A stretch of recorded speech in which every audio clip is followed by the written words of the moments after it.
هاي خلصتي عياط؟ طبعا فاكره اني جايه اقول لك اوعي تعيطي وقومي شوفي لك حياه واشغلي وقتك عشان تبطلي تفكير فيه وكل الكلام اللي احنا حافظينه ده. اطلاقا. عيطي. عيطي على خيبتك المهببه يا بنت، عيطي على مجايبك المنيله. انا مش عارفه انت بتدبي ايدك في الزباله تطلعي بني ادمين ولا ايه. مشروبك وتعالي اسمعي. اول جمله هتسمعيها بعد ما شوحتي بايدك وقلتي لا كله الا فلان بالايد التانية وفلان هينزل بيها على قفاكي والخدمة هيبقى قد كده اهو، هي جملة بطلي عياط وقومي اشتغلي على نفسك. طيب ها وبعدين؟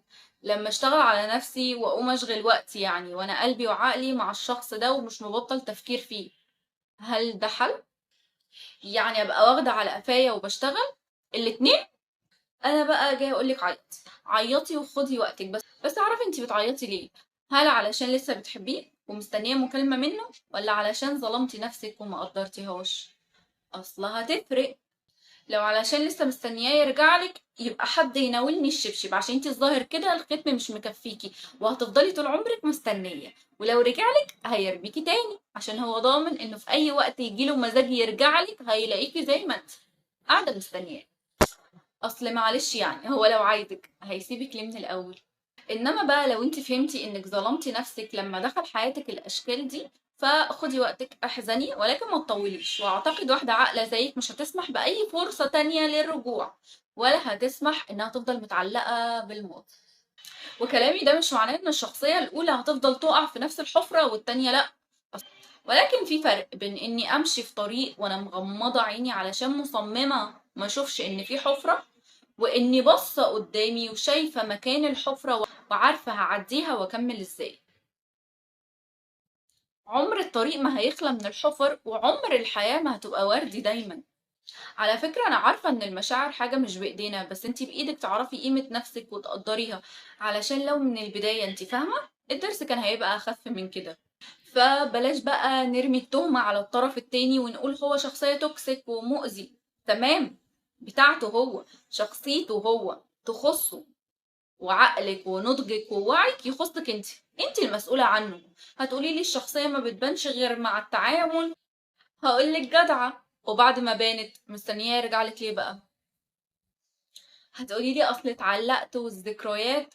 احنا مش بنعيش على ذكريات، يا الشخص اللي معانا يعمل حاضر نعيش فيه كل يوم، يا مع السلامة والباب في ايده وهو خارج علشان اللي يجي بعده يخبط. ما احنا هنتعلم بقى، قرار هيبقى في ايدك علشان بس التلاكيك واصله اقتحم حياتي فجأة واصله مش عارف ايه والذكريات والكلام الفاضي ده.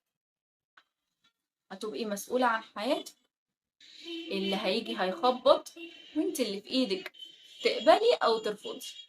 والكلام ده مش للعلاقة بين الراجل والبنت بس، لا، بينك وبين اي حد، صداقة، زمالة، ايا كان. بنات كتير جدا لسه ما تخطتش صاحبتها اللي بعدت عنها او اذتها.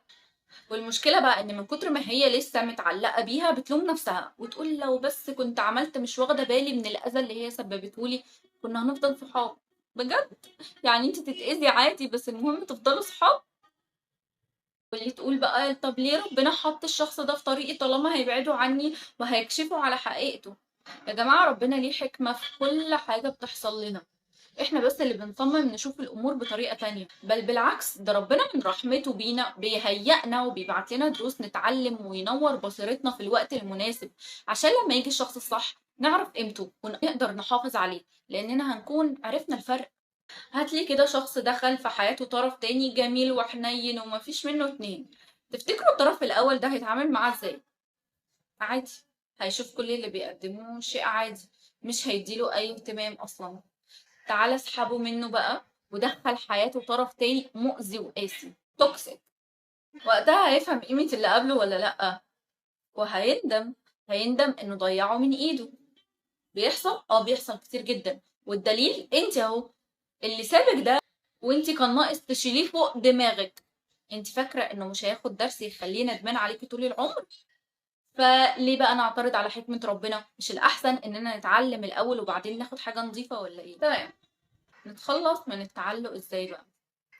اول حاجه تفهمي قيمه نفسك وتقدريها علشان لو ربنا بعتلك درس تتعلمي منه مش تعترضي عليه وتعيطي.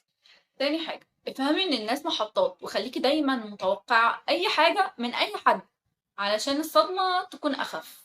تالت حاجة، بلاش جملة إلا فلان، عشان فلان هو اللي هيرقعك العلقة التمام. بعد أي علاقة تنتهي بلاش تعيشي دور الضحية، عشان لو دورتي كويس هتعرفي إنك سبب في اللي انت فيه ده من الأول. خامس حاجة، اكتبي كل المشاعر السيئة اللي الشخص ده خلاكي تحسي بيها أثناء العلاقة، ولو عرفتي كمان تكتبي كل الذكريات الوحشة والمشاكل والخناقات اللي حصلت ما بينكم، هتلاقيها أصلا أكتر بكتير من الذكريات الحلوة اللي عملتيها معاه. أعتقد وقتها ده كفيل يخليكي مش بس تفكي التعلق بيه، لأ، انت تحرقي أي ذكرى وحشة أو حلوة معاه. بس حاجة، اسألي نفسك في كل مرة بيجي فيها على عقلك وقلبك يحنله أنا بعدت ليه، هتلاقي نفسك تلقائي بتفكري في المشاكل اللي حصلت واللي وصلتكم لكده، فبالتالي هتتراجعي فورا إنك تحني وترجعي. رقم 7 والأخيرة تقريبا، ادخلوا علاقات جديدة وتعرفوا وصاحبوا أشخاص وتعاملوا مع الناس، ما تخلوش اللي حصل يأثر على تعاملكم مع الناس وعلاقتكم بيهم، لأن كده انتوا بتثبتوا انكم ما اتعلمتوش الدرس، بالعكس انتوا بالطريقة دي هتقعوا في نفس الحفرة للمرة التانية. ولكن لما تتعاملوا مع الناس وتطبقوا اللي اتعلمتوه وقتها مش هتكرروا الغلطة دي. لنهاية الفيديو أتمنى تكونوا استفدتوا واستمتعتوا، أشوفكم في فيديو جديد. السلام عليكم.